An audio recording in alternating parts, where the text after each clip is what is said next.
Bienvenue sur Business Café, votre émission consacrée à l'actualité des acteurs économiques du continent africain et de la diaspora. Aujourd'hui, j'ai le plaisir de recevoir Monsieur Étienne Giraud, président délégué du CIAN, qui est le Conseil français des investisseurs en Afrique et président du Conseil européen des affaires pour l'Afrique et la Méditerranée.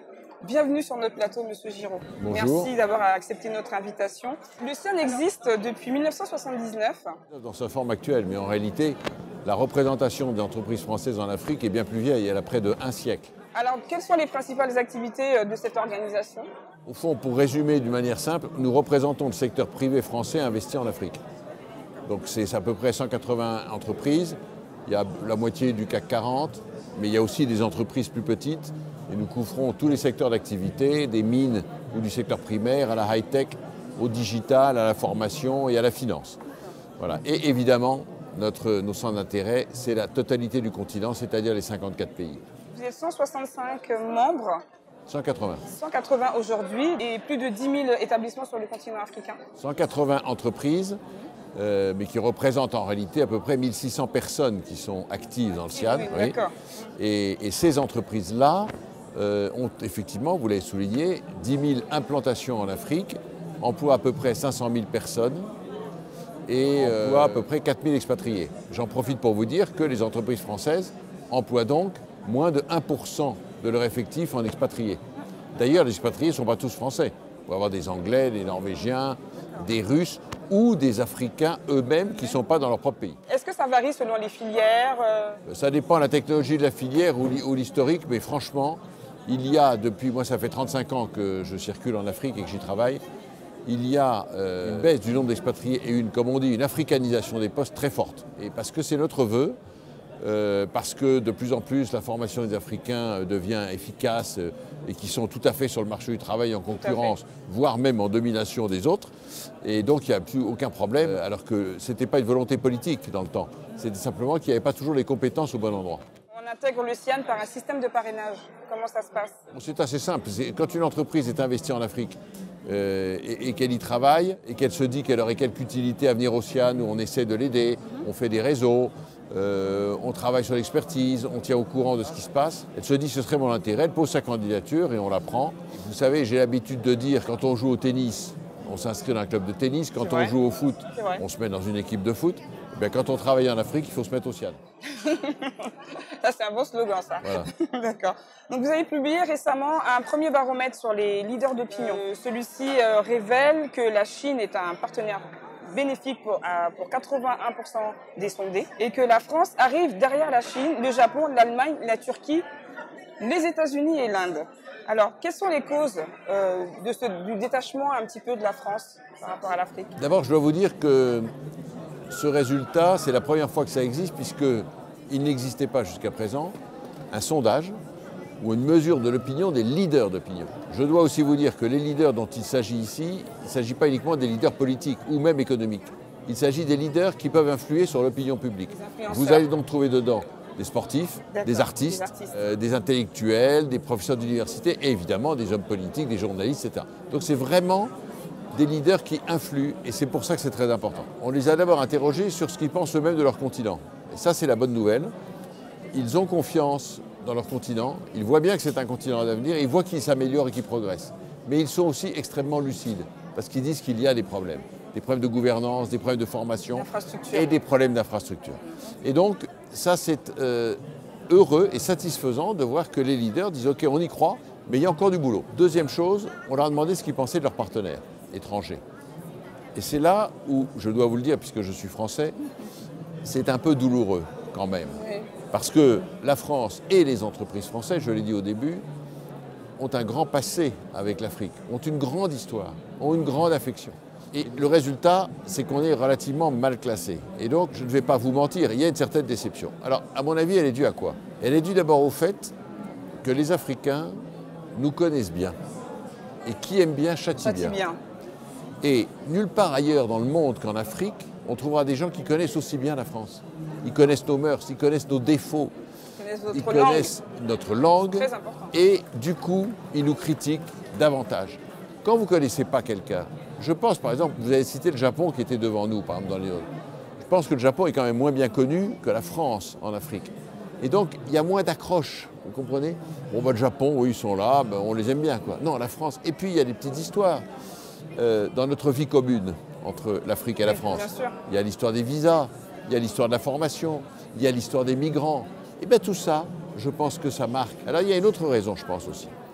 C'est que notre relation est tellement ancienne et tellement large qu'on donne des angles d'attaque puisque notre relation, elle est ce que j'appelle 360 degrés. On a des relations économiques avec les entreprises, mais on a des relations politiques très fortes aussi, évidemment. Bon. On a des relations culturelles, la langue, les lycées français, les centres culturels, etc. On a des relations diplomatiques, l'ONU, l'OIF. Bon. On a des relations militaires et sécuritaires, Barkhane, le Mali, la Côte d'Ivoire il y a 10 ans, le Tchad, etc. etc. Bon. Regardez maintenant tous ceux qui sont devant nous, ils n'ont pas toute cette palette de relations. Et donc c'est autant de choses qui peuvent faire dire aux Africains, ben voilà, ça ne me plaît pas, etc. Je critique. Bien sûr. Parce que je pense, je vais vous dire aussi une chose, dans ce sondage, on a remarqué autre chose aussi. On a interrogé sur les marques françaises, les entreprises françaises. Elles sont très bien vues et elles sont aimées. Parce que je pense qu'elles sont repérées et connues et par ailleurs elles sont appréciées. Donc, vous voyez, ça ne va pas si mal que ça. Voilà. Mais par contre, l'image de la France en tant qu'entité politique, en tant que pays, mériterait d'être améliorée. Est-ce que ce n'est pas le travail un peu des médias français de le faire ou Je pense que c'est le travail de tout le monde. Je pense que c'est le travail de tout le monde. C'est d'abord évidemment le travail des officiels, mais c'est aussi le travail de nous, des entreprises. On peut mettre en avant davantage ce qu'on fait de bien, mais c'est aussi le travail de la diaspora. Car comme il était dit ce matin à un débat, la diaspora peut être le meilleur avocat pour expliquer ce que c'est que la France, ce que c'est que les entreprises et pourquoi il faut croire en l'Afrique. Et puis, c'est aussi le travail de nos amis africains qui disent au fond, regardons objectivement ce qui se passe. Aujourd'hui, nous sommes à la 2e édition du Forum des diasporas africaines. Quel est l'intérêt du CIAN de participer à cette manifestation? Il est très simple. C'est que nous croyons à l'utilité des diasporas pour le développement et la croissance de l'Afrique. On cherche à expliquer, à faire passer les valeurs. Et la valeur, c'est qu'évidemment, il faut que l'Afrique se développe, il faut qu'elle s'industrialise. Et ça, ce n'est pas les entreprises étrangères qui vont le faire. Elles vont le faire un peu, mais pas que. Et deuxièmement, c'est souvent un réseau de PME qui va le faire. Et qui mieux que les membres de la diaspora, à cause de leur expertise, de leurs moyens financiers. 60 milliards d'euros sont envoyés tous les ans de la diaspora vers l'Afrique. 60 milliards d'euros. 90% sont destinés à la consommation et à l'aide à la subsistance. Mais on pourrait flécher un petit peu de ces montants-là sur les investissements pour créer les emplois. Donc les membres de la diaspora, ils ont l'expertise, ils ont l'affect, l'envie d'y aller, et ils ont l'argent. Et donc, comme tout ce qui est bon pour l'Afrique est bon pour nos entreprises et réciproquement, bien sûr. Eh bien, on est en faveur de ça. Et c'est ça dont on vient parler. Donc c'est un pacte. C'est un partenariat, c'est bon pour tout le monde. Oui, donc c'est gagnant-gagnant. C'est vraiment, comme on dit, du win-win. Win-win, une expression que j'aime pas trop, mais c'est vrai. D'accord. Fondamentalement, qu'est-ce qui a changé votre regard sur l'Afrique? Parce que je sais que vous connaissez bien le continent. Le continent, il est passé en 20-30 ans, des années 90 à aujourd'hui, d'un continent qu'on pourrait presque un peu qualifier en 1990 de continent perdu. Souvenez-vous ce qu'on disait. La maladie, les dictatures, la croissance est en berne, il y a des guerres internes tout le temps, etc. etc. Dans le continent de l'avenir de la planète maintenant. C'est juste fou, quoi. Mais qu'est-ce qui s'est passé? Il n'y a pas un magicien qui est venu le 2 janvier 2003 et qui a fait un coup de magie. Non, ce qui s'est passé, c'est plusieurs choses. D'abord, la première chose, c'est que le continent il s'est ouvert au monde. Au fond, ça c'est la grande raison. Le continent qui était relativement dans des relations bilatérales et assez fermé sur lui, il y a 30 ans, c'est maintenant totalement ouvert au monde. Les jeunes vont étudier en France comme avant, mais ils vont aussi au Canada, en Asie, en Angleterre, en Afrique eux-mêmes, entre eux, ils se changent. Exactement. Ouvert au monde. Deuxièmement, les réseaux sociaux aussi qui ont joué un rôle Internet très et les réseaux important. sociaux Bien ont sûr. totalement révolutionné tout cela. Ça, c'est la deuxième clé. Troisième clé, c'est les nouvelles générations qui sont arrivées. Vous n'avez plus maintenant de générations qui ont connu la colonisation ou qui ont participé aux libérations ou aux indépendances. Et donc, ça, c'est une nouvelle génération qui résonne plus moderne. Par ailleurs, à force de faire 4 à 6 à 7% de croissance, les choses s'améliorent. Vous savez que si vous faites 7%, toute chose qui croît de 7% par an, double en 10 ans. Je voudrais quand même ajouter un dernier point, parce qu'il faut le rappeler. Il y a quand même eu, qui ont été extraordinairement critiquées, il y a eu les politiques d'ajustement structurel dans les années 90, qui ont donné lieu après aux conférences nationales, aux déstabilisations, tout ce que vous voulez, mais qui ont quand même effacé la quasi-totalité de la dette du continent. Il ne faut pas l'oublier.